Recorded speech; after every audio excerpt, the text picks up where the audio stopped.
এই ছেলেটা একদিন তার বউকে এমন একটা কথা বলে ফেলে যা শুনে তার বউয়ের সকল চিন্তা চেতনা আশা ভরসা একদম তছনছ হয়ে যায়।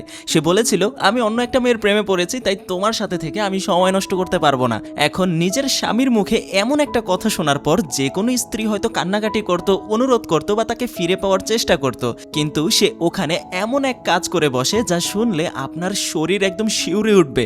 কারণ সেই ঘটনার পরেই তার বউ যেন এক জ্যান্ত সাইকোতে পরিণত হয়, আর সেখান থেকেই শুরু হয় এমন এক ভয়ঙ্কর খেলা যেখানে ভালোবাসা, প্রতারণা, পাগলামি আর সম্পর্কের অন্ধকার সত্য একসাথে বেরিয়ে আসতে থাকে। তাই আজ আমি সম্পূর্ণ গল্পটা একদম শুরু থেকে এক্সপ্লেন করব, যার নাম হলো সাথী লীলাবতী। তো চলুন ডুব দেওয়া যাক আজকের গল্পের গভীরে। একদম শুরুতেই আমাদের দেখা মেলে লীলা নামের একটা মিষ্টি মেয়ের সাথে। তার ছোটবেলাটা আর 10টা সাধারণ বাচ্চার মতো অতটা রঙিন আর আনন্দের ছিল না, কারণ সে ছোটবেলা থেকেই নিজের বাড়িতে রোজ রোজ হওয়া বাবা মার তুমুল ঝগড়া বিবাদ আর অশান্তি দেখে দেখেই বড় হয়েছে। লীলার বাবা ছিলেন প্রতিটা ছোটখাটো জিনিসে হিসাব কিতাব খোঁজা এক অদ্ভুত স্বভাবের মানুষ। এমনকি বাড়িতে যদি কোনোদিন ভুল করে একটুখানি বেশি চিকেন রান্না হয়ে যেত, তাহলে ওই নিয়েও যেন পুরো বাড়িতে একদম কুরুক্ষেত্র বেঁধে যেত, তুমুল লড়াই শুরু হয়ে যেত। ঠিক এই অশান্ত পরিবেশটা চোখের সামনে দেখতে দেখতে লীলা ছোটবেলা থেকেই মনের ভেতর একটা বিষয় খুব ভালোভাবে গেঁথে নিয়েছিল যে এই বিবাহিত জীবনে আসলে ভালোবাসার চেয়ে অশান্তি বেশি থাকে, সেখানে সুখের চেয়ে দুঃখের পাল্লাটাই একটু বেশি ভারী। একবার নিজের জন্মদিনের দিন লীলা একটা অনাথ আশ্রমে বেড়াতে যায়, যেখানে হুট করেই তার সাথে রাম নামের একটা ভীষণ মিষ্টি আর ছটফটে ছেলের দেখা হয়ে যায়। রাম ছিল আর 10টা ছেলের থেকে একদম আলাদা, ভীষণ ভালো আর নরম দয়ালু মনের একটা মানুষ। আশ্রমে গিয়ে রাম তার জন্মদিনের কেকটা নিয়ে নিজের এক খুব কাছের বন্ধুকে খাওয়াতে যায়, কিন্তু একটু পরেই যখন সত্যটা সামনে আসে তখন জানা যায় যে রামের ওই প্রিয় বন্ধু কোনো মানুষ নয়, বরং এক ছোট্ট একটা কুকুরের বাচ্চা। রামের এই চরম নিখাত সরলতা এক মুহূর্তের মধ্যেই লীলার মন পুরো জয় করে নেয়। আর ঠিক তখন থেকেই, অর্থাৎ সেই ছোটবেলা থেকেই লীলা মনে মনে রামকে একতরফা ভালোবাসতে শুরু করে দেয়। ধীরে ধীরে ক্যালেন্ডারের পাতা উল্টাতে থাকে, সময় পেরোতে থাকে, আর তারা দুজনেই ছোট থেকে একদম বড় হয়ে যায়। আর শেষ পর্যন্ত অনেক বাধা পেরিয়ে লীলা তার সেই ছোটবেলার একমাত্র একতরফা ভালোবাসা রামকেই বিয়ে করে নেয়। বিয়ের পর প্রথম দুজনের জীবনটা যেন একরাশ আনন্দ আর উপচে পড়া খুশি নিয়েই শুরু হয়েছিল। বিয়ের শুরুর দিনগুলো সত্যি বলতে একদম রূপকথার গল্পের মতো, স্বপ্নের মতো কাটছিল। তারা দুজন সারাদিন একসাথে ঘুরে বেড়াতো, নতুন নতুন জায়গায় পার্টি করতো, আর নিজেদের সেই ছোট্ট সুখের দুনিয়াতেই ভীষণ খুশিতে মজেছিল। এরই মধ্যেই হুট করে লীলার লাইফে একটা মস্ত বড় সুযোগ আসে এবং তার জীবনের সব থেকে বড় স্বপ্নটা পূরণ হয়ে যায়। সে একেবারে ফিল্ম ডিরেক্টর বা সিনেমা পরিচালক বনে যায়। শুধু তাই নয়, তার তৈরি করা একদম প্রথম সিনেমাই বক্স অফিসে মুক্তির সাথে সাথে সুপারহিট তকমা পেয়ে যায়। আর ঠিক সেখান থেকেই গল্পের মোড় একদম ঘুরে যায়। শুরু হয় এক অন্যরকম ভাঙনের গল্প। লীলা নিজের এই নতুন কাজের জগৎ, নাম আর সাকসেস নিয়ে দিনরাত এতটাই বিজি হয়ে পড়ে যে সে নিজের অজান্তেই ধীরে ধীরে রামের থেকে অনেকটা দূরে সরে যেতে থাকে। এখন পরিস্থিতি এতটাই খারাপ আর করুণ হয়ে দাঁড়ায় যে রামকে নিজের ঘরের বউয়ের সাথে দুটো কথা বলার জন্য পর্যন্ত লীলার পিএ বা অ্যাসিস্ট্যান্টের কাছ থেকে রীতিমতো অ্যাপয়েন্টমেন্টের ডেট নিতে হতো। কিন্তু লীলার কাছে নিজের স্বামীর জন্য দিনে 1 মিনিট সময় বের করাটাও বেশ ঝামেলার মনে হতো। এই চরম অবহেলা আর একাকিত্ব সহ্য করতে করতে রাম ভেতরে ভেতরে একদম ভেঙে চুরমার হয়ে যাচ্ছিল। সে এক মারাত্মক ডিপ্রেশন আর একাকিত্বের শিকার হয়ে পড়ে। নিজের কষ্টগুলো শেয়ার করার মতো কেউ না থাকায় সে একা একা ঘরের মধ্যে নিজের সাথেই নিজে কথা বলতে শুরু করে। আর এক পর্যায়ে অবস্থা এতটাই জটিল হয়ে যায় যে মানসিক চিকিৎসার জন্য তাকে সাইকিয়াট্রিস্ট বা ডাক্তারের দ্বারস্থ পর্যন্ত হতে হয়। এভাবে দিনের পর দিন চলতে থাকে। একদিন রামের ধৈর্যের বাঁধ পুরোপুরি ভেঙে যায় এবং সে একটা চূড়ান্ত সিদ্ধান্ত নিয়েই ফেলে। এই নামমাত্র সম্পর্ক টেনে নেওয়ার কোনো মানে হয় না। সে এবার লীলার কাছ থেকে অফিসিয়ালি ডিভোর্স বা তালাক নিয়ে নেবে। লীলা যখন স্টুডিওর কাজ শেষ করে ক্লান্ত হয়ে বাড়ি ফেরে, সে ঘরে ঢুকে দেখে রাম গম্ভীর মুখে নিজের সমস্ত জামা কাপড় ব্যাগে প্যাক করছে। প্রথমে তো লীলার মনে হচ্ছিল রাম হয়তো কোনো ইয়ার্কি করছে বা স্রেফ মজা করে তাকে ভয় দেখাচ্ছে, কিন্তু রাম খুবই শক্ত আর গম্ভীর গলায় তাকে সাফ সাফ জানিয়ে দেয় যে এটা কোনো ইয়ার্কি না। সে আর কোনোভাবেই লীলার সাথে এক ছাদতলায় একই ছাদের নিচে থাকতে পারবে না। এরপরই রাম লীলাকে তার জীবনের সবচেয়ে বড় আর ভয়ঙ্কর ধাক্কাটা দেয়। সে সরাসরি লীলার চোখের দিকে তাকিয়ে বলে দেয় যে হসপিটালে কাজ করা এক মালায়ালি নার্সের প্রেমে সে এখন হাবুডুবু খাচ্ছে। সে তাকে মন দিয়ে ফেলেছে এবং তাকে নিয়ে সে তার বাকি জীবনটা এক করে কাটাতে চায়। লীলাকে তার আর প্রয়োজন নেই। ওই মেয়েটার নাম হলো নিকো। রাম খুবই আক্ষেপের সুরে লীলাকে বলে দেয় যে নিকো তাকে সেই নিখাত ভালোবাসা আর পর্যাপ্ত সময় দেয় যার তীব্র প্রয়োজন রামের সব সময় ছিল। সে রামের প্রতিটা ছোটোখাটো জিনিসের পরোয়া করে, পরম মমতায় তার খেয়াল রাখে। আর ঠিক এই কারণেই রাম এখন লীলাকে ছেড়ে ওই মালা আলী মেয়েটার সাথেই নিজের বাকি জীবনটা কাটাতে চায়। নিজের স্বামীর মুখ থেকে অন্য একটা মেয়ের এই গুণগান শুনে লীলা ভেতর থেকে একদম ভেঙে চুরমার হয়ে যায়। এতদিনের চেনা সংসারটা এক মুহূর্তে তাসের ঘরের মতো ধসে পড়ে। কিন্তু ঠিক তখনই গল্পের মোড় এমন একটা দিকে ঘোরে আর এমন এক হাড়হিম করা টুইস্ট আসে যা পুরো পরিস্থিতিকে এক নিমিষে ওলটপালট করে দেয়। হুট করেই ওই থমথমে পরিস্থিতির মাঝে বাড়ির কলিং বেলটা বেজে ওঠে। রাম মনে মনে ভাবে হয়তো তার চেনা উকিলবাবু ডিভোর্সের পেপার নিয়ে চলে এসেছেন। কিন্তু রাম কিছু বুঝে ওঠার আগেই লীলা রাগে আর ক্ষোভে নিজের নিয়ন্ত্রণ হারিয়ে ফেলে। সে হাতের কাছে থাকা একটা জিনিস উঠিয়ে সজোরে রামের মাথায় আঘাত করে বসে। আচমকা এই মারাত্মক আঘাতে রামের জ্ঞান হারিয়ে মেঝেতে লুটিয়ে পড়ে। দরজা খুলতেই দেখা যায় বাইরে সত্যি সেই উকিলবাবু দাঁড়িয়ে আছেন। লীলা নিজের ভেতরের ভয় আর কাপা ভাবটা কোনো মতে আড়াল করে মুখে একটা কৃত্রিম হাসি ফুটিয়ে উকিলবাবুকে একটা বানিয়ে বানিয়ে বাহানা দেয় এবং কায়দা করে দরজা থেকেই বিদায় করে দেয়। কিন্তু ওই উকিলবাবু চতুর মানুষ ছিলেন। লীলার চোখের চঞ্চলতা আর কথা বলার ধরন দেখে তার মনে একটা খটকা লাগে। তিনি বুঝতে পারেন এই বন্ধ দরজার উপারে কোনো একটা বড়সড় গন্ডগোল নিশ্চয়ই ঘটেছে। তাই সে সোজা চলে না গিয়ে বাড়ির বাইরেই একটা আড়ালে ওত পেতে দাঁড়িয়ে থাকে, তাদের ওপর কড়া নজর রাখতে শুরু করে। একদিকে ঘরের ভেতরে লীলা তখন প্রায় উন্মাদ হয়ে গেছে। সে অচেতন রামকে টেনে হিচড়ে নিয়ে একটা শক্ত চেয়ারের সাথে দড়ি দিয়ে ভালো করে বেঁধে ফেলে, যাতে জ্ঞান ফেরার পর সে এক পাও নড়তে না পারে। এরপর রামের চোখে মুখে জল ছিটিয়ে তার জ্ঞান ফেরায় এবং চিৎকার করে সেই অন্য মেয়েটা অর্থাৎ নিকোর ব্যাপারে জিজ্ঞাসাবাদ করতে শুরু করে। এর কিছুক্ষণ পরে আবার ঘরের ডোরবেলটা অলুক্ষণে আওয়াজে বেজে ওঠে। আর এবার দরজা খুলতেই লীলার পায়ের তলা থেকে মাটি সরে যায়, কারণ বাইরে খোদ নিকো নিজে এসেছে, সেখানে হাজির হয়েছে। নিকো দেখতে ছিল অসম্ভব রূপবতী, মায়াবী আর ভীষণ নিষ্পাপ একটা মেয়ে।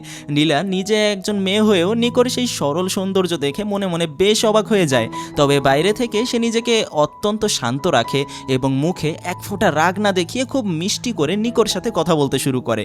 লীলা ভালো করেই জানতো নিকো যদি একবারও ঘরের ভেতর পা রাখে তবেই সর্বনাশ হয়ে যাবে, কারণ ঘরের ভেতর তো রাম চেয়ারে বাধা পড়ে আছে। নিকো তাকে এই অবস্থায় দেখা মাত্রই পুলিশের কাছে চলে যাবে। তাই লীলা অত্যন্ত চতুরতার সাথে নিকোকে ঘরের ভেতরে ঢুকতেই দেয় না। সে ঘরের বাইরেই দাঁড়িয়ে নিকোর সাথে গল্প করতে শুরু করে এবং নানা রকম মিষ্টি কথায় তাকে ভুলিয়ে ভালিয়ে এক সময় সেখান থেকে বিদায় করে দেয়। নিকো চলে যাওয়ার পর লীলা এক রাশ স্বস্তির নিঃশ্বাস ফেলে ঘরের ভেতর ফিরে আসে। কিন্তু ভেতরে আসতেই সে দেখে রাম নিজেকে ওই দড়ির বাঁধন থেকে মুক্ত করার জন্য ছটফট করতে করতে চেয়ার সমেত মেঝেতে ধপাস করে আছাড় খেয়ে পড়েছে। লীলা ছুটে গিয়ে তাকে আবারও টেনে তোলে, চেয়ারটা সোজা করে বসায় এবং রামের মুখে লাগানো চওড়া টেপটা এক টানে ছিঁড়ে ফেলে। মুখের টেপটা খুলতেই রাম অত্যন্ত ঘাবড়ে গিয়ে হাঁপাতে হাঁপাতে সবার আগে নিকোর কথাই জিজ্ঞাসা করে। সে ব্যাকুল হয়ে বলে, নিকো এসেছিল তাই না? আমি জানি ও বাইরে এসেছিল, কোথায় ও? লীলা তখন এক অদ্ভুত পাথুরে গহীন আওয়াজে বলে, হ্যাঁ তোমার ওই নিকো এসেছিল, কিন্তু আমি ওকে বলে দিয়েছি যে তুমি বাড়িতে নেই। আর শোনো রাম, তুমি এখন আর কোথাও যাচ্ছ না, তোমাকে সারা জীবন আমার এই ছাদতলাতেই আমার সাথেই থাকতে হবে। কিন্তু রামও এবার নিজের জেদ ধরে বসে।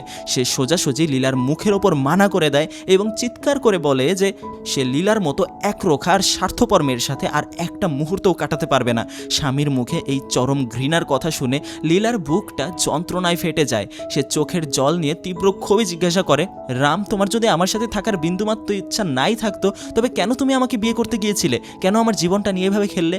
আর ঠিক এই প্রশ্নটার পরই গল্পের পর্দা সরে যায় এবং এমন এক ভয়ঙ্কর অতীত সত্যি সামনে আসে যা লীলা স্বপ্নেও ভাবেনি।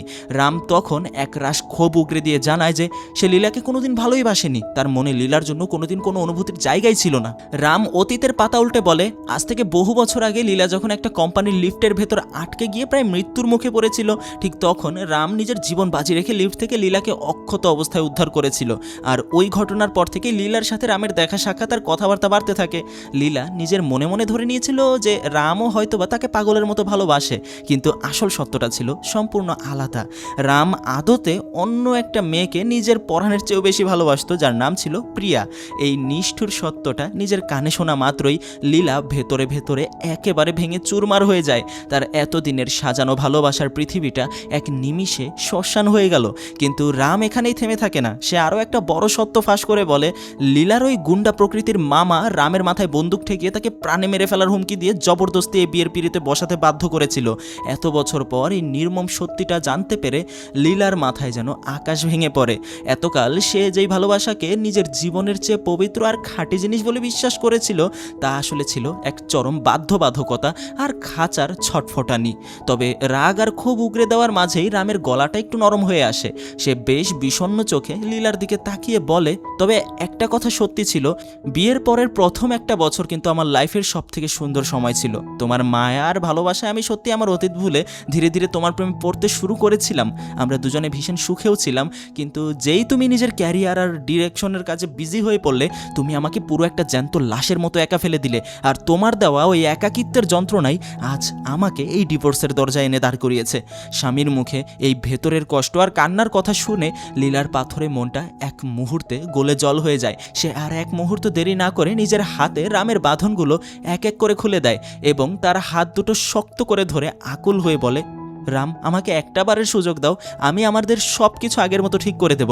আমি আবার তোমার সেই পুরনো লীলা হয়ে যাব, তোমাকে আগের মতো সময় দেব, তোমার যত্ন নেব, আমরা আবার একসাথে খুশিতে থাকবো। এমনকি রামকে সারপ্রাইজ দেওয়ার জন্য লীলা দ্রুত নিজের ঘরে গিয়ে রামের সবচেয়ে পছন্দের সেই টকটকে লাল রঙের শাড়িটা পর্যন্ত পরে তার সামনে এসে দাঁড়ায়। কিন্তু রামের ওপর এই শাড়ি বা ভালোবাসার কান্না কোনো প্রভাবই আর পড়ছিল না। তার মন ততক্ষণে ওই ঘর থেকে বিষিয়ে গেছে। সে লীলার দিকে এক পলক তাকিয়ে আবারও পাথরের মতো মুখ করে নিজের ব্যাগ প্যাক করতে শুরু করে। এবার লীলার ভেতরের সমস্ত মায়া আর আবেগ এক সেকেন্ডে ভয়ঙ্কর এক উন্মাদনায় রূপ নেয়। তার ভেতরে রাগ আর জেদ আগ্নেয়গিরির মতো ফেটে পড়ে। সে হিতাহিত জ্ঞান হারিয়ে ঘরের কোণে থাকা এক আস্ত গিটার তুলে সজোরে আর একবার আছাড় মারে।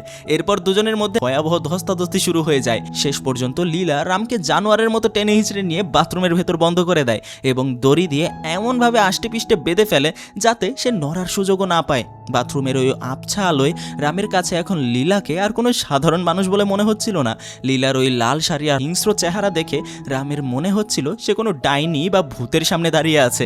ঠিক তখনই ওই হাড়হিম করা পরিস্থিতির মাঝেই হুট করে আবারও ঘরের মেইন ডোরবেলটা অলক্ষণে আওয়াজে বেজে ওঠে। আর এবার দরজা খুলতেই লীলার বুকের ভেতরটা ধক করে ওঠে, কারণ বাইরে লীলার বাবা দাঁড়িয়ে আছেন। লীলা এক মুহূর্তে প্রচণ্ড ঘাবড়ে যায়। সে নিজের শাড়ির অবস্থা কোনো মতে সামলে নিয়ে দ্রুত হাত চালিয়ে পুরো ঘরের লণ্ডমণ্ড অবস্থা ঠিক করে ফেলে। বাথরুমের দরজাটা বাইরে থেকে শক্ত করে লক করে সে মুখে একটা মেকি হাসি ঝুলিয়ে তার বাবাকে ঘরের ভেতরে ঢেকে নেয়। ওদিকে বাড়ির বাইরে ওত পেতে থাকা ওই চতুর উকিলবাবু কিন্তু এখনও ওখান থেকে নড়েননি। সে গভীর সন্দেহের চোখে ঘরের জানালার দিকে তাকিয়ে সব কিছু লক্ষ্য করার চেষ্টা করছিলেন। লীলার বাবা ঘরে ঢুকতেই খুব খুশি মনে সোফায় বসেন, কারণ তিনি মনে মনে ভাবছিলেন তার মেয়ে আর জামাই বোধহয় তাদের বিবাহিত জীবনে রাজ জটকের মতো ভীষণ খুশি শান্তিতে দিন কাটাচ্ছে। কিন্তু তিনি তো আর জানতেন না যে এই হাসি মুখের আড়ালে ওপারে কি ভয়ঙ্কর নরক গুলজার চলছে। তিনি যখন খুব আদর করে রামের কথা জিজ্ঞাসা করেন, লীলা চোখের পলক না ফেলে এক ঝটকায় মিথ্যা কথা বলে দেয় যে রাম তো একটু বাইরে গেছে বাবা, আমাদের জন্য আইসক্রিম আনতে। এমনকি তার বাবা যখন হাত মুখ ধোয়ার জন্য ওপরের বাথরুমটা ব্যবহার করতে যান, লীলা তাকে সাথে সাথে আটকে দেয় এবং কোনো মতে বানিয়ে অন্য বাহানা দিয়ে অন্য বাথরুমে পাঠায়, কারণ ওই বাথরুমের ভেতরেই তো খোদ জামাইবাবু অর্থাৎ রাম হাত পা বাঁধা অবস্থায় প্রহর গুনছে। তখন লীলা বাথরুমের ভেতরে এসে আবারও তাকে নানা রকম বোঝানোর আপ্রাণ চেষ্টা করতে থাকে। সে আকুল হয়ে বলে, রাম দেখো, আমি কিন্তু ফিল্ম ইন্ডাস্ট্রি আর ডিরেকশনের কাছ থেকে পুরো একটা বছরের জন্য ব্রেক নিয়ে নিয়েছি। আমি একটা বছর শুধু তোমার সাথে কাটাবো, বিশ্বাস করো। আমি সত্যি আমাদের এই বিয়েটা আর সংসারটা বাঁচাতে চাই। কিন্তু রামের মাথায় তখন অন্নভূত সওয়ার। সে লীলার কোনো কথাই নিজের কানে তুলতে রাজি ছিল না। ঠিক এই টান টান পরিস্থিতির মাঝেই হঠাৎ সেখানে এন্ট্রি নেয় লীলার পুরনো সিনেমা প্রডিউসার রাজেন্দ্র। সে একা আসেনি, সাথে একদল ভাড়াটে গুন্ডা নিয়ে সোজাসুজি লীলার বাড়ির ভেতর ঢুকে পড়ে। লীলা কিছু বুঝে ওঠার জন্য যেমনই ঘরের ভেতর পা বাড়ায়, তখন ওই লোকগুলো কোনো কথাবার্তা ছাড়াই এক ঝটকায় লীলাকে জাপটে ধরে এবং জোর জবরদস্তি টেনে হিচড়ে নিয়ে গিয়ে একটা গাড়িতে বসিয়ে দেয়। চোখের পলকে তারা লীলাকে ওখান থেকে একরকম কিডন্যাপ বা অপহরণ করেই হাওয়া হয়ে যায়। অন্যদিকে বাড়ির বাইরে ওত পেতে থাকা ওই চতুর উকিল বাবু তখন নিজের কৌতূহল সামলাতে না পেরে তরতর করে একটা গাছের উপর উঠে পড়েন এবং জানালা দিয়ে ঘরের ভেতরে উকিঝুঁকি মারতে শুরু করেন। গাছ থেকে থেকে তার চোখ যায় সরাসরি বাথরুমের দিকে, যেখানে রাম রশি দিয়ে শক্ত করে বাঁধা অবস্থায় বসেছিল। কিন্তু নিয়তির কি নিষ্ঠুর পরিহাস দেখুন। ওই দূর থেকে উকিলবাবুর মনে হলো রামের বোধহয় পেট খারাপ হয়েছে, তাই সে অমন কুকরে কমোডে হয়তো বসে আছে। রাম বাথরুমের ভেতর থেকে জানালার দিকে তাকিয়ে অনবরত বাঁচাও বাঁচাও বলে চিল্লিয়ে যাচ্ছিল, কিন্তু গাছের ওপর থাকা উকিলবাবু তার ওই বোবা চিৎকারের আসল মানেটাই উদ্ধার করতে পারলেন না। ভাবছে হয়তো বা কি না কি হয়েছে, অনেক বেশি প্রেসার দিতে হচ্ছে। ঠিক তখনই ওই ফাঁকা বাড়ির ভেতর চুপি চুপি অন্য একটা উপদ্রব এসে হাজির হয়, একটা চোর। সে এসেছিল মূলত ফাঁকা বাড়ি পেয়ে মনের সুখে চুরি চামারি করতে, কিন্তু বাথরুমের ওপরে ওভাবে আষ্টে পিষ্টে হাত পা বাঁধা বাড়ির মালিক রামকে দেখে সে নিজেও এক মুহূর্তের জন্য ভিড়মি খাওয়ার জোগাড় হয়।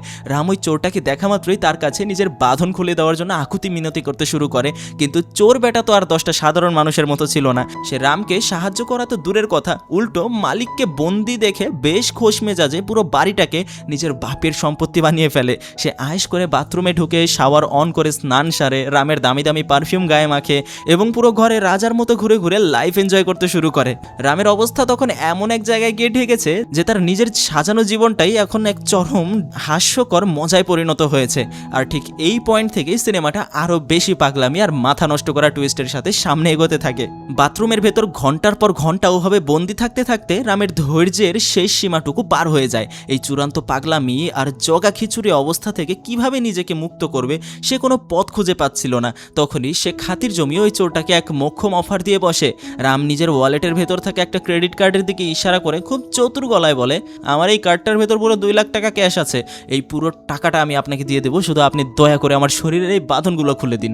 আর শুনুন, একটু পরেই আমার ওই পাগল বউটা ঘরে ফিরবে, আপনি জাস্ট একটা কাজ করবেন, আমাকে ছেড়ে দিয়ে আমার জায়গায় ওকে চেয়ারটার সাথে শক্ত করে বেঁধে রাখবেন আর আমাকে এখান থেকে চম্পট দেওয়ার সুযোগ করে দেবেন। রাম এক নিঃশ্বাসে তার সাথে ঘটা পুরো ট্র্যাজিক কাহিনীটা ওই চোরের সামনে উগরে দেয়। চোর বেটাও মনে মনে হিসাব কষে দেখে, খাটনি ছাড়া এক ঝটকায় 2 লাখ টাকা পাওয়া তো এই লোভনীয় ডিল কোনোভাবে হাতছাড়া করা যায় না। সে হাসি মুখে রামের প্রস্তাবে রাজি হয়ে যায়। একদিকে অন্য প্রান্তে প্রডিউসার রাজেন্দ্র লীলাকে অপহরণ করে শহরের এক কোণে থাকা একটা পুরনো পরিত্যক্ত চার্চের ভেতর আটকে রাখে। লীলা ভয়ে আতঙ্কে কাঁপতে কাঁপতে জিজ্ঞাসা করে, রাজেন্দ্র বাবু, আপনি আমাকে এভাবে কিডন্যাপ করলেন কেন? আমি আপনার কি ক্ষতি করেছি? তখন রাজেন্দ্র খুব ধূর্ত হেসে বলে, লীলা, তুমি যদি 1 বছরের জন্য সিনেমা বানানো বন্ধ করে দাও তবে আমার পুরো কোটি কোটি টাকার বিজনেস এক মুহূর্তে লাটে উঠে যাবে, আমি পুরো ডুবে যাব। তাই যতক্ষণ না পর্যন্ত তুমি আমার নতুন সিনেমা ডিরেক্ট করার জন্য বন্ড পেপারে সই করছো ততক্ষণ আমি তোমাকে এই চার্জ থেকে 1 পাউন্ড নড়তে দেবো না। পরিস্থিতির চাপে পড়ে আর নিজের প্রাণ বাঁচাতে লীলা অবশেষে বাধ্য হয়ে রাজেন্দ্রের সিনেমা করতে রাজি হয়ে যায়। এর কিছুক্ষণ পরে চার্চের দরজায় এসে দাঁড়ায় কালো মাস্ক পরা এক রহস্যময় লম্বা চওড়া মানুষ। সে ভেতরে পা রাখা মাত্রই কোনো কথাবার্তা ছাড়াই ওখানে উপস্থিত রাজেন্দ্রের এক একটা গুন্ডাকে কুত্তার মতো পেটাতে শুরু করে। তার এক একটা মার যেন এক একটা বোমার মতো আছাড় খাচ্ছিল। চোখের পলকে সবাইকে ধুলাই করে ধুলাই মিশিয়ে দিয়ে সেই মাস্ক পরা ব্যক্তিটা দ্রুত লীলার কাছে যায় এবং তার হাতের সব রশির বাঁধন খুলে দিয়ে তাকে মুক্ত করে দেয়। তখনই আসল সত্যটা ফাঁস হয়। এই যে অ্যাকশন হিরো আসলে অন্য কেউ নয়, খোদ লীলারই অনুগত নিজস্ব লোক, যাকে তার বিশ্বস্ত অ্যাসিস্ট্যান্ট লীলার ওই কোড ল্যাঙ্গুয়েজে ভরা ফোন পেয়ে সঠিক সময় উদ্ধার করতে পাঠিয়েছিল। লীলা এক ছুটে সোজা নিজের বাড়ির দিকে রওনা দেয়। কিন্তু নিয়তির কি নিষ্ঠুর খেলা দেখুন। ধুকতে ধুকতে লীলা যখনই স্বস্তির নিঃশ্বাস ফেলে নিজের ঘরের ভেতর পা রেখেছে, সে দেখে বসার ঘরে খোদ ওই চোর বেটা দাঁড়িয়ে আছে। লীলা নিজের চোখে এই দৃশ্য দেখে কিছু বুঝে ওঠা বা চিৎকার করার বিন্দুমাত্র সুযোগ পাওয়ার আগেই চোর বেটা নিজের চুরির হাতছাড়া হওয়ার ভয়ে আর আতঙ্কে হাতের কাছে থাকা একটা শক্ত জিনিস দিয়ে লীলার মাথায় সজোরে আঘাত করে। আচমকা এই ঘা খেয়ে লীলা 1 সেকেন্ডে জ্ঞান হারিয়ে মেঝেতে ধপাস করে লুটিয়ে পড়ে। এবার বাথরুমের ভেতর হাত পা বাঁধা অবস্থায় বসে থাকা রামের সামনে এক অদ্ভুত কৌতুককর দৃশ্য তৈরি হয়। ওই চোর লীলার অচেতন শরীরটাকে টেনে হিঁচড়ে নিয়ে গিয়ে ঠিক যে বাথরুমে রামবন্দি ছিল সেখানেই রামের ঠিক পাশের চেয়ারটায় লীলাকেও শক্ত করে দড়ি দিয়ে বেঁধে ফেলে। এরপর চোর বেটা রামের দিকে তাকিয়ে এক মস্ত বড় ধূর্ত হাসি দিয়ে বলে, কি হ্যাঁ জামাইবাবু, আমি যদি এখন তোমার বাঁধন খুলে দিই আর তুমি যদি মুক্ত হয়ে আমাকেই ধোকা দিয়ে পুলিশের হাতে তুলে দাও, তাই আমার নিজের সেফটির জন্য তোমরা দুজনেই এই বাথরুমের ভেতর একসাথেই বাঁধা থাকো। আর এই চললাম আমি তোমার ওই 2 লাখ টাকার ক্রেডিট কার্ডটা নিয়ে। এখন তুমি যদি পিন নাম্বার নাও বলো তাহলেও তোমার ঘরে যা দামি জিনিসপত্র আছে সেগুলো বিক্রি করে আমার ভালো পুষিয়ে যাবে। যাওয়ার আগে চোর বেটা হঠাৎ একটু থমকে দাঁড়ায়। সে লীলাকে খুব খুঁটিয়ে লক্ষ্য করে রামকে জিজ্ঞাসা করে, আচ্ছা ভাই, একটা কথা বলো তো, এরকম একটা খাসা ডানা কাটা পরিমার্কা সুন্দরী বউ থাকতেও তুমি একে ছেড়ে কেন অন্য মেয়ের পেছনে ছুটছো? রাম তখন এক বুক দীর্ঘশ্বাস ফেলে অত্যন্ত বিষণ্ণ গলায় জবাব দেয়, আরে ভাই, শুধু মুখের রূপ আর সৌন্দর্য দিয়ে তো আর একটা আস্ত জীবন সংসার চলে না। মানুষের ভেতরের স্বভাব আর মনটাও ভালো হতে হয়, যেটা ওর মধ্যে বিন্দুমাত্র নেই। রামের মুখে এই আফসোসের কথা শুনে ওই চোর বেটা হঠাৎ এক মস্ত বড় দার্শনিক বা জ্ঞানীর মতো এক গভীর গলায় বলে বসে, দেখো ভাই, এই বিয়ের সম্পর্ক বা পারিপার্শ্বিক জীবনটা হলো মাঝ নদীতে আটকে যাওয়া একটা ফুটো নৌকার মতো। তুমি চাইলেও ওই নৌকার ফুটোটা এক নিমেষে পুরোপুরি বন্ধ করতে পারবে না। আবার ভয় পেয়ে যদি তুমি নদীর জলে ঝাঁপ দাও, তাও বাঁচতে পারবে না, কারণ নিচে ক্ষুধার্ত কুমিরেরা তোমার জন্যই হা করে বসে অপেক্ষা করছে। তাই সম্পর্ক থেকে ওভাবে কাপুরুষের মতো পালানোর চেয়ে সেখান থেকে সেটাকে তালি মেরে সামলানোর চেষ্টা করাই বুদ্ধিমানের কাজ। কিন্তু রামের মাথায় তখন অন্য ভূত সওয়ার। সে সাফ সাফ জানিয়ে দেয় যে সে শুধু আর শুধুই তার ওই মালায়ালি নার্স নিকোকেই ভালোবাসে এবং তাকে নিয়েই সে নতুন করে ভোরের আলো দেখতে চায়। এরপর চোর বেটা রামের কথায় আর কান্না দিয়ে নিজের একদল চোর বন্ধুদের ফোন করে ওই ফাঁকা বাড়িতে ডেকে নেয় এবং রামের দামি দামি মদ আর খাবার দাবার বের করে তুমুল নাচ গান আর পার্টি শুরু করে দেয়। ওদিকে বাথরুমের ভেতর একটু পরেই লীলার জ্ঞান ফেরে এবং সে নিজেকেও রামের মতো আষ্টে পিষ্টে বাধা অবস্থায় আবিষ্কার করে। কিন্তু রামের মনে তখন লীলার জন্য শুধু ঘৃণা আর অবহেলা। সে লীলার ওই মায়ায় আর না ভুলে নিজের শরীরটাকে আরো দূরে সরিয়ে নেওয়ার চেষ্টা করতে থাকে। ঠিক এই চরম নাটকীয় মুহূর্তের মাঝেই আবারও ঘরের মেইন ডোরবেলটা অলক্ষণে আওয়াজে বেজে ওঠে।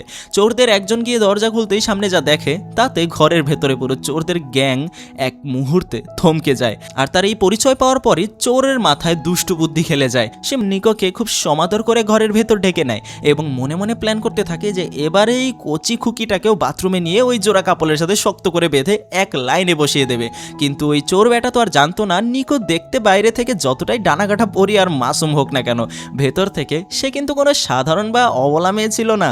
যখনই নিকো বুঝতে পারে যে তার সামনে দাঁড়িয়ে থাকা এই লোকগুলো আসলে চোর আর ডাকাতের দল, সে আর এক সেকেন্ডও সময় নষ্ট না করে নিজের ওই মায়াবী রূপ এক ঝটকায় ঝেড়ে ফেলে দিয়ে সে ওখানেই চোরেদের আচ্ছা করে ধোলাই করতে শুরু করে দেয়। সে একাই ওই চোর আর তার সাঙ্গপাঙ্গদের এমন ধোলাই দিচ্ছিল যে পুরো ঘরের চোরদের গ্যাংটা একদম কুপোকাত হয়ে যায়। কিন্তু শেষ রক্ষার হলো না।